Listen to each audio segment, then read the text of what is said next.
Welcome back to Inspired or Acquired. This is the podcast where we interview real business owners, talk real numbers. We give them a valuation and ask them whether or not they would sell their business. So today we have a fun story and journey to share. Daniel is joining us from Torrance, California. He is pretty big on Instagram and TikTok. He goes by POV Husband. So if you've ever followed him on there, that is his handle. We'll be sure to link to that. But Daniel has an interesting story leaving banking, buying restaurants, buying real estate, and also doing content creation. So we've got a lot to cover today. And as always, I'm joined by my co-host, Clint Fiore, business broker out of Texas. So Daniel, how are you? It's good to see you. Great to be here. Thanks for having me. Yeah, thanks for coming on. So for people who maybe don't know you or haven't followed you on social media yet, give us a little bit of background of, how did you end up buying a business and how did you end up becoming a content creator? So I guess long story short, I graduated with a maths degree and then I just got a job in banking and I was there for like 7-8 years and I was doing pretty good. And at some point I just didn't like what I was doing because I was just taking orders, I guess. So I was like, let me get my MBA, maybe open up some doors. So I got into the USC MBA program. And at that time, my partner now, he was also in the same program and I knew him before that. So we finished the program, and during the program, we're talking like, oh, let's do something, we just don't want to be 9-to-5 people anymore. So we kept talking ideas, should we be loan brokers where we could like broker loans and all this kind of ideas. And he was actually a SBA loan officer. So he approved loans for small businesses. So he saw the financials. So he saw people down paying 20% and making a ton of money after the payments. So he was like, hey, let's try to find a business that's recession proof and go this route. I think SBA will approve 15% down. So we were looking for a bunch of businesses and I think we were looking for like a year while we're working at the bank. And then during lunchtime, me and him will drive out and check out all different kinds of businesses for sale. First business we checked out was the dry cleaners. And we were just like, oh, this guy lives here. Are we going to take over this? Because our price range was low because we didn't have that much money. I had 50,000 and he had 50,000 to risk and we're going to do a down payment of 100,000. So our price range had to be under like 400K pretty much with the working capital included. So, the businesses we're looking at were just like really bad. And then we stumbled across one of his clients that owned a lot of these burger shops. No-name family-owned burger shops that does like your sloppy chili cheese fries, breakfast burritos, no franchise, right? And they were making a ton of money because they give out a lot of portions. They're cheap. So they target more of like the low price point customers. So there's not a lot of competition there, especially in South LA where In-N-Out doesn't really like want to go into and they do EBT. So it's like a very different market that people are not aware of. So he saw that and like, this guy is making like $5 million a year on his tax return and he owns like 8 of them. Wow. But he has family members running it. And so I was like, oh, that's a tax return too, and I'm sure he's making a lot more than that. Yeah. So we're like, okay, let's look into this. But we can't buy a store of his size, but we're like, hey, there's a bunch of these stores out there. So anyways, we were looking at a bunch of those kind of stores and we stumbled across our first purchase, which was in Harbor City. And we decided to go for it. And it cost us about 100K total, me and him together. And SBA loan approved us. It's a little bit harder now after the whole COVID thing. They want real estate collateral, but at that time they were willing to do it without real estate collateral. So, timing was perfect. We did it. And the plan was we wanted to become a private equity and purchase these stable cash flowing cash cows and just kind of, it was a numbers game. Down pay, let the cash flows pay the loan and we could take a return. And then if this really works, we could maybe raise money and then kind of grow like a private equity model. The problem with that is, of course, we're attracted to restaurants because of the low multiple. The problem is it's a low multiple for a reason because it's very, very owner intensive. Like the first week we bought the restaurant, the main cashier comes to me and goes, hey, I really hate working with this girl. If you don't fire her, I'm going to quit next week. So I'm like, wait a minute, what's going on here? So a lot of these stuff are happening, blowing up left and right. And we had to just be very involved. And it wasn't like a private equity kind of thing. anymore because I had to cook. He had to cook. We had to cashier. People were calling out. Right. And then COVID happened, which went crazy. And it was actually good for us because we got free money and things got busy, but we couldn't treat it like an investment vehicle. So, but we still grinded, and we did a second acquisition, second purchase, which was an existing restaurant, and we took it over, same concept. And then we did a third one. So all this within a year and a half. And I think at that point, we realized this is not scalable because we're doing a lot of things that we weren't really supposed to do. So we just couldn't grow. And for us to really grow, we needed a lot more cash flow to hire properly and make it like a real private equity. And I think we were just too short-sighted, and we just didn't want to go that route because we didn't like the hospitality business. Yeah. So I think we just decided to kind of go the real estate direction route, which I could kind of talk more about later, which that's something we're working on at the moment. But yeah, that's kind of the short story of how this happened. So take us further, Daniel. Like you bought these restaurants, and then you decided, we just bought ourselves some jobs here, and this is a lot of work. This is tough to scale. When did divesting from those restaurants enter into the picture, and then how did social media enter into the picture? So I want to hear like kind of how we progressed from here. Yeah. So in 2022, things got really slow because inflation happened. Gas prices. I mean, our box of eggs was like $20, and it went to $90. Wow. So yeah, this whole inflation is 8%. No, we're looking at inflation of 400%. Box of lettuce was $20 and it went to $90. Dry goods went from $20 to $40. So it just doubled. Everything just doubled, right? So, it became very tough because on top of that, customers didn't want to come out because the prices are going up and their wallets were getting tight. So it was a hard time for us, but we're still making money. But I mean, I guess we were asking ourselves, we didn't really have confidence because of the inflation, and we just decided maybe this is not the right route. And we actually had investors come along with us and says, hey, we'll go with you guys on your next purchase because they liked where we're going. But we had to kind of stop and say, well, first of all, we're doing a lot of things not legit. And I don't think the food business is looking that great the next 2-3 years. So we had to kind of pivot with the investors and say, we recommend not going this route. Let's look into real estate. And that's kind of why we sold the restaurant, so we could focus on this real estate plan we had. And when I say real estate, it's more like owner-user play, where we kind of go in and buy real estate and we open a restaurant and we sell the restaurant and get money from that. And then we get a high rent on it. So it was more like a owner-user play we're talking about when I say real estate. Which worked out really well for us for our third store, which we owned the real estate. So that was kind of the model proof of concept we're kind of going with. But anyways, so for a year, we're looking at real estate and, the high rate environment. And right now, it's like still the seller's market, in my opinion. Like they just don't really feel like they need to sell. They're not really negotiating on the prices. So for a year, we're looking at real estate and we just couldn't get anything done. And at that point, I did have money from selling the businesses, and I found myself just burning through a lot of money. And my wife got pregnant at the time too. So I was becoming very desperate, and I was like, you know what? I'm just going to cook like crazy so I could save like $2,000 a month. Like if I'm cooking breakfast, lunch, and dinner, I'm going to be saving a lot of money, like at least $50 to $70 a day, right? Because, takeout's so expensive. So that's what I did.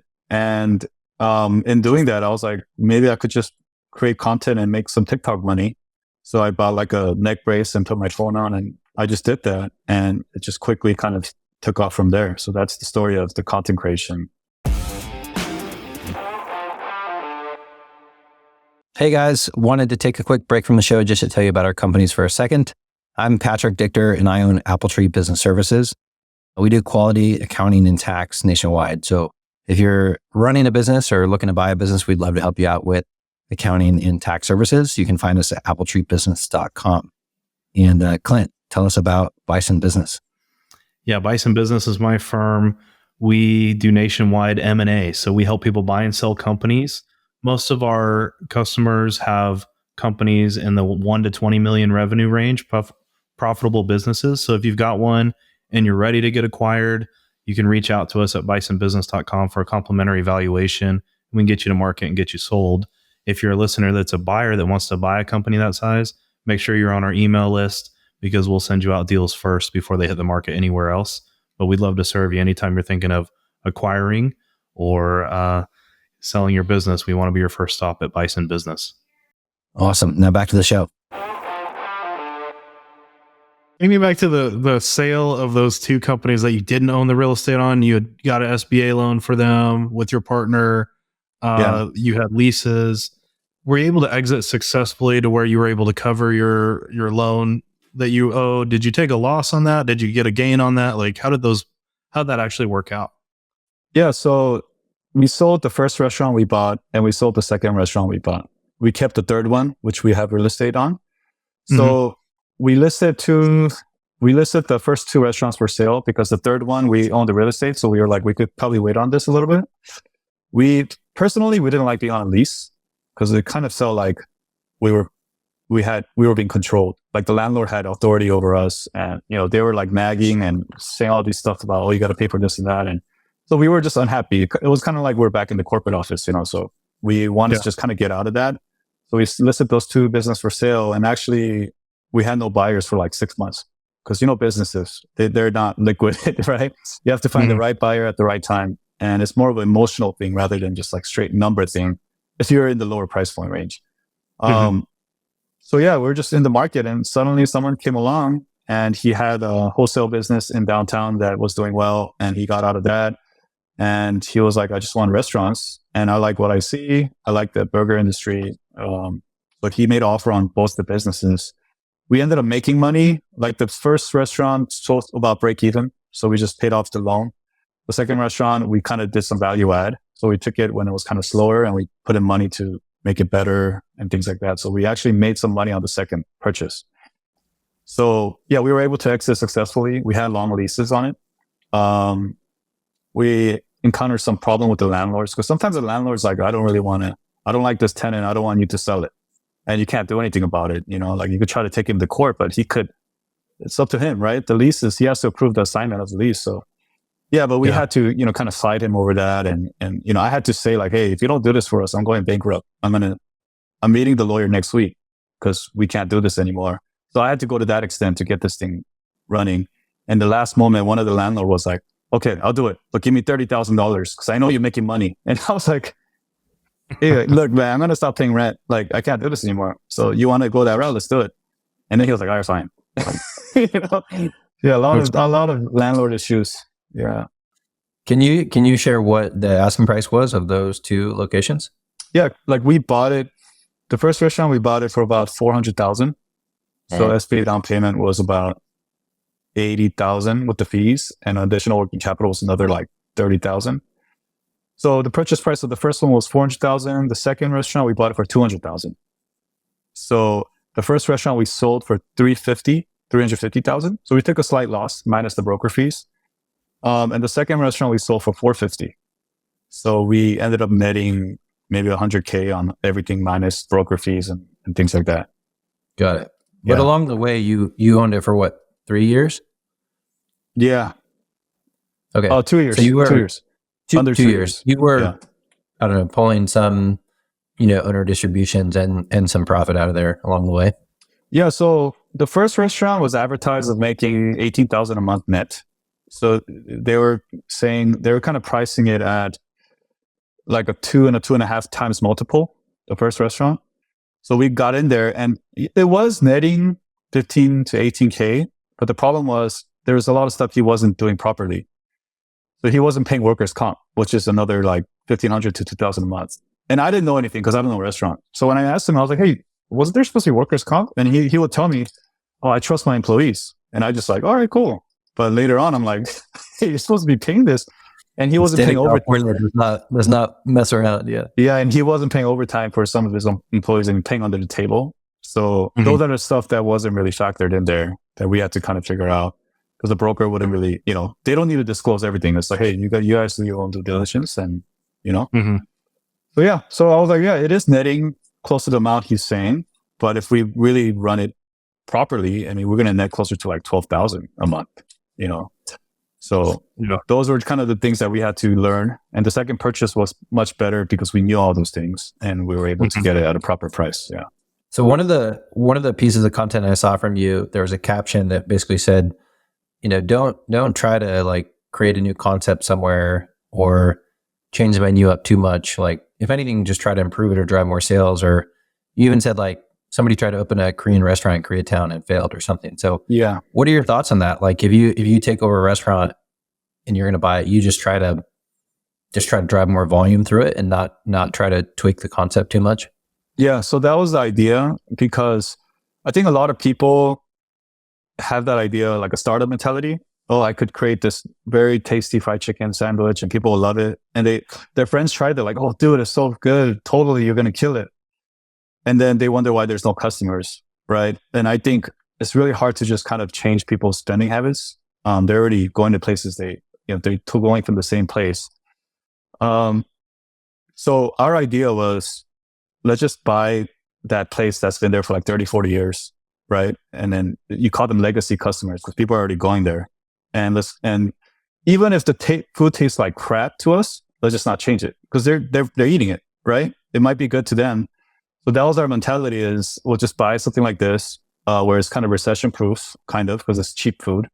And then let's not change anything, but let's just maybe like add like apps or maybe clean up the place a little bit. And I think one of the things that people fall into is they see a business and they go, oh, I could improve so many things. The owner doesn't do this, the owner doesn't do that, which is true, which could be true.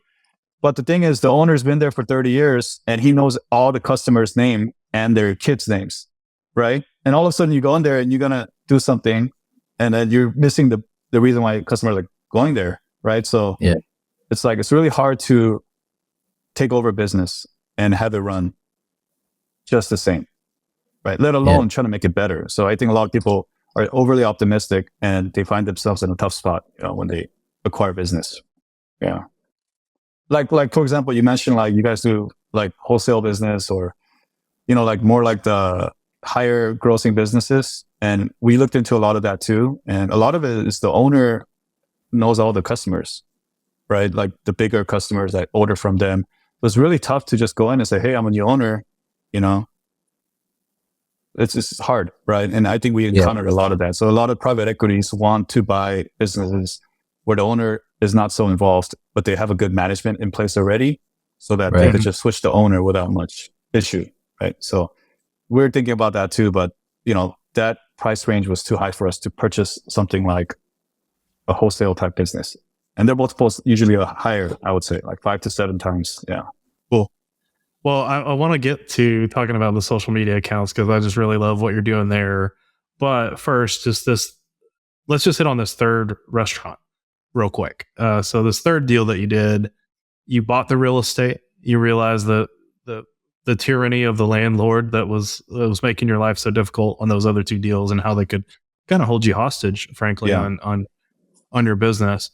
And so now you took your existing skills from the first two deals where you learned a lot about the operations side, and you built up a successful, profitable business that you sold, and now you are the landlord. And so you've got the real estate, you made the business profitable enough to support a healthy lease that's now being paid to you and your partners. And that in turn kind of drives the price of the value of the real estate up, right? Because you have a long-term lease that's higher in there versus probably what you paid for the property. Is that fair to say? Oh, yeah, we still own the restaurant. So okay. Like we don't need to sign a lease to each other. We just kind of, we can, but like we still own the restaurant. So we own the property under the property holding entity, and we own the restaurant under the operating entity. And we I thought you had sold that one too, and we're just doing this for real estate. But so you're still operating. Oh yeah. We still have that one restaurant and that owns the building. Yeah, but we're looking for opportunities because I mean, we could go into that. I don't know. There's two things: is the third property and why that works so well. I could kind of go into that, and Yeah. also how we want to use that to kind of do our next venture. But yeah. So the third property, it was one of our vendors. He called me. He says, "Hey, I know you're looking, and I know this person, and he has a burger property he wants to offload." So we're like, "Sure," you know. So the story is, his dad owned it for like 40 years. His dad passed away. The son is older, maybe in his 50s or 60s. The son doesn't want anything to do with the business, and he just gave it to one of the cooks. He says, "Hey, just give me like some rent, and you could keep the business." And then after some years, the cook was saying, "I don't want to do this anymore. I barely make any money. I want to go back to Mexico." So now the son's like, "Okay, let me look for a buyer, because it might turn into like a homeless encampment, you know, because it was kind of in an area where it was not that great." So we came along, and he says, "Hey, like, you know, I want this price for the property." And we're like, "No, I don't think we could do that. The business has no value because it's just like assets, you know." So anyways, we ended up agreeing on a lower price, and we got the property for property value, but the business just came along. And because we knew the business already, it was like a burger shop. We put in our menus, we kind of fixed it up a little bit, and the business started doing better. So now the business was making money to the point where we could sell the business for 200,000, 300,000, right? It was netting about 10,000 to 15,000 a month. So if you put a 2 to 3 multiple on it as absentee, the business is worth 300,000. So all of a sudden, you know, if you say the property is at 900,000, we made 300,000. If we sell it as an owner user property, we could probably get 1.3 million for that.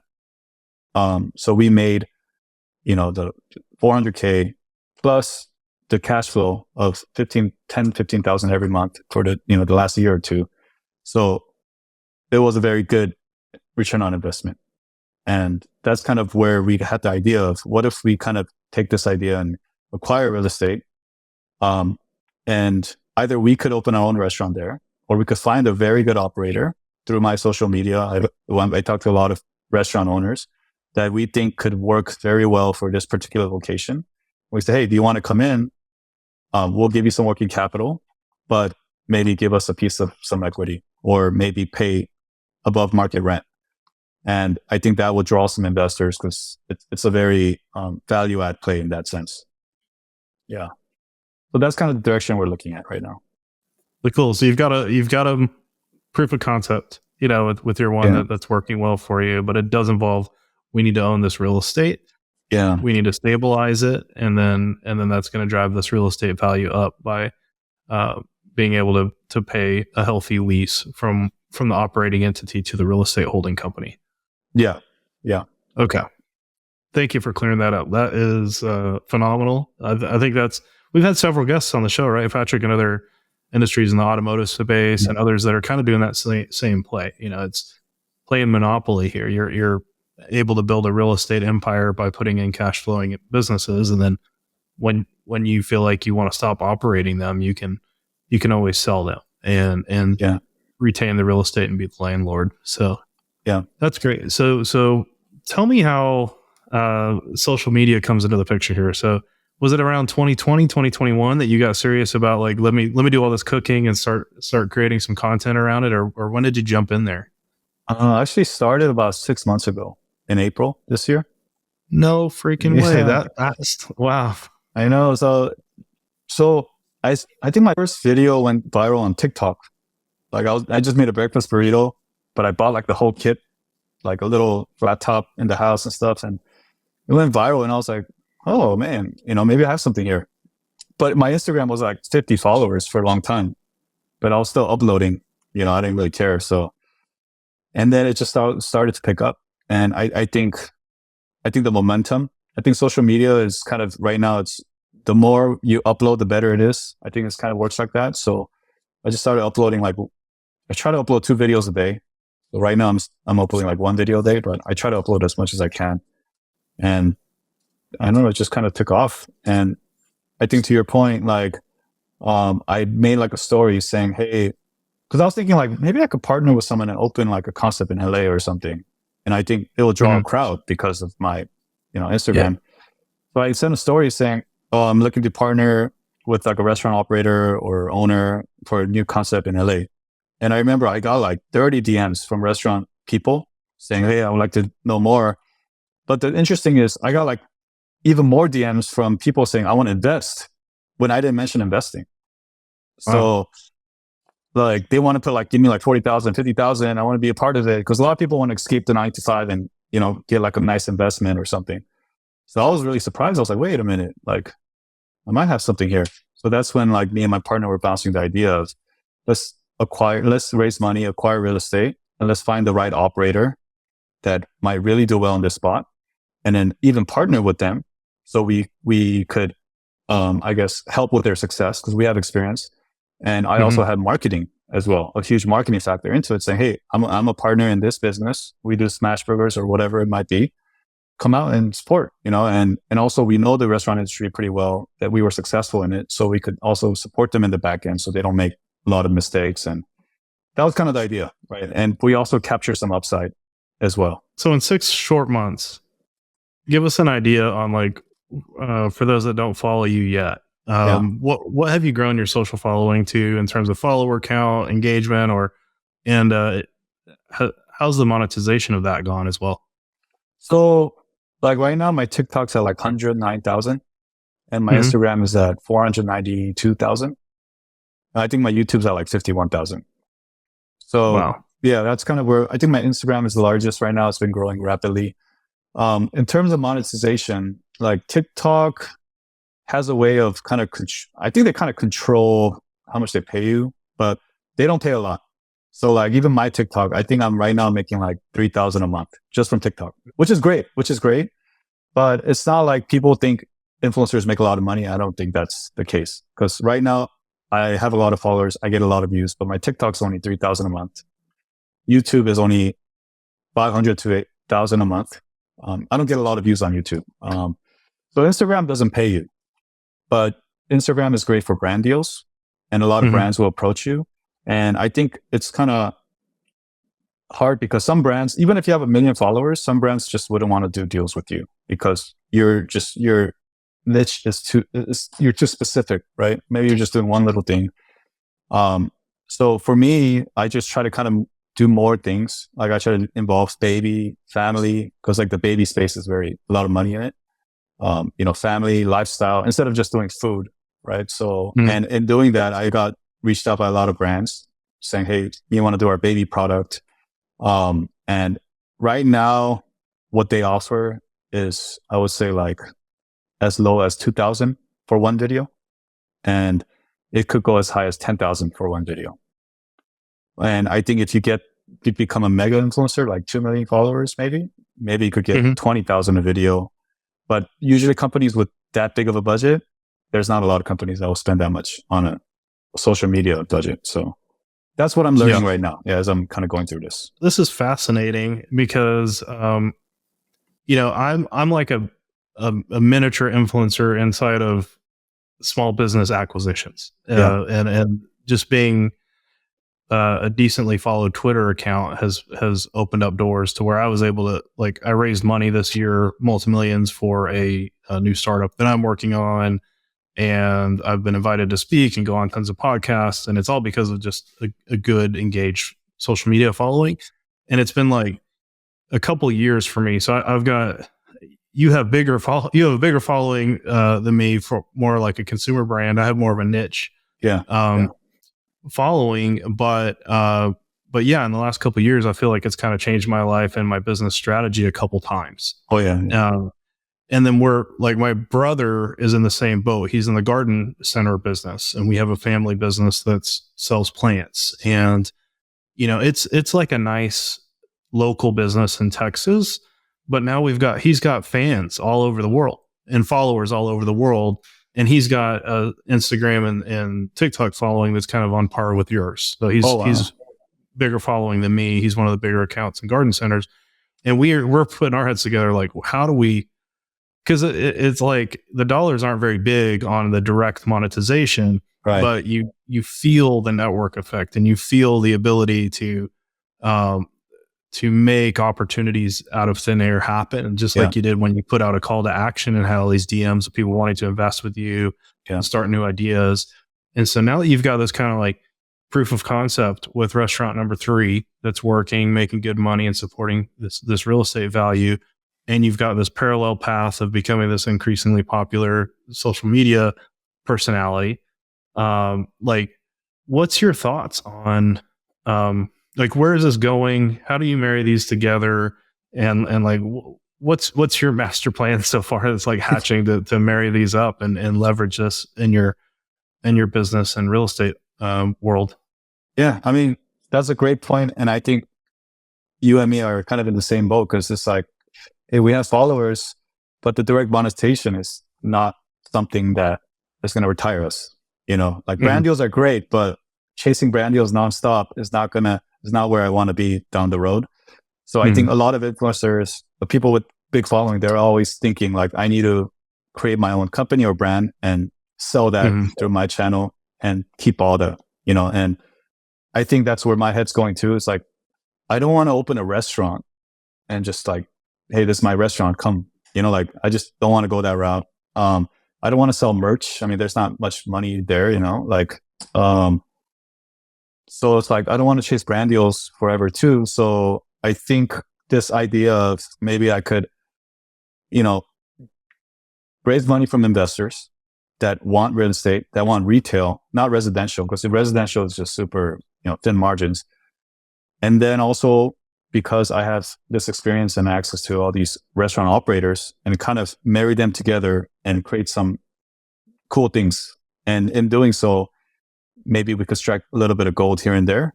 And that's kind of the direction I'm thinking of going with this social Could media. be a nice flywheel. You buy the real estate, you help them, iron out the kinks on the initial concept opening, and then with your audience, you could push, that first, wave of customers so that they can, hopefully sustain that and fine tune their concept, and then they run it, operate it, make some money there, and then you've got the real estate behind it. So yeah, so I mean, me and my partner, we tell each other it's only for us, it's all about the real estate play.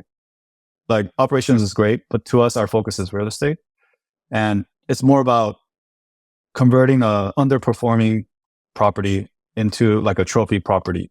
For example, let's just say we buy a 5-unit multi-retail and they're just offices, or like an underperforming donut shop. We could slowly convert the donut shop into a very popular cafe that's like pretty popular on Instagram, and by just connecting me and the operators. And then we could maybe convert the CPA office into another takeout restaurant, and then kind of go that route. And over time, the property is going to make a lot of money as well. So, and we had the idea of maybe we could take some equity in some of these guys. They might be the next Howland Rays, or they might be the next, the next big thing, and maybe we could be a part of it. So those are the ideas that I think are going through my head. It's interesting. A lot of our clients who are buying businesses, sometimes if you're just buying an operating business, it's a 10-year note with the SBA. But if there's real estate included, sometimes you'll see like a 15 or 20-year 25 amortization, years, which definitely helps. 25, 25, which helps the cash flow significantly, So there could definitely be some nice margin for you there to be able to combine the operating chops with the real estate. Yeah. So the one that you own now, is it a standalone building or is it a multi-unit? Yeah, it's a standalone building. It's not. We have like a decent lot. It's 9,000 square feet lot. The building's about 1,300 square feet. So yeah, it's great. It's an old building. So right now we're thinking of maybe what do we want to do with that? So got it. I guess one of my last questions, we talked about this a little bit before the show, but in this search fund acquisition entrepreneur space, a lot of people are like told stay away from restaurants, because of some of the things you talked about, how hard it is.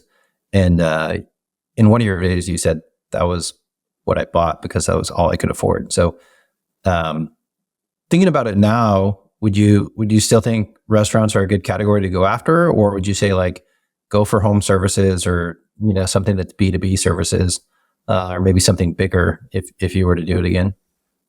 I think restaurants are great, and I think low cost, fast casual restaurants are especially better right now because they're kind of needed. Like McDonald's and Chipotle are super busy right now. So I definitely think it's still good. And we mentioned home services. It was great, but I think at this point, social media just blew it up too much, where everyone's looking for a cleaning business now. Because there's people going around saying, "Oh, just buy a passive business. You make cash flow super easy. Just give me $8,000 for the mentorship. Whatever. Like there's too much of that going around. Like the next Burr strategy, right? Like that blew up, and everyone's looking for out of state houses that drove up the price. So I see that trend happening with these home services companies now too. So I think it's kind of hard to go that route at this moment because too many players are kind of entering. So I think restaurants are still making money. And I think if you find the right one that's doing really well and you kind of pour your heart out into it, I think it could do well. Yeah, it's just going to be very stressful. And I think you need to be a certain type of person to deal with that. That's great. Well, this has been a really fun conversation. I'm really excited to follow along and see where you go next and, what your next ventures are, whether it's in operating or in restaurants.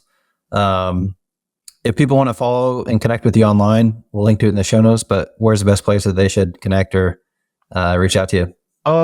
My handle, I think you could find me on Instagram, DM me, email as well. If you go to my Instagram, I have an email. So, all right. We will link to that in the show notes. I'm going to link to a couple of my favorite videos from yours of breaking down some restaurant P&Ls and some of your hilarious cooking videos for your family. So this has been awesome. Daniel, thank you for coming on, and we'll stay in touch. Yeah. Thanks for having me, guys.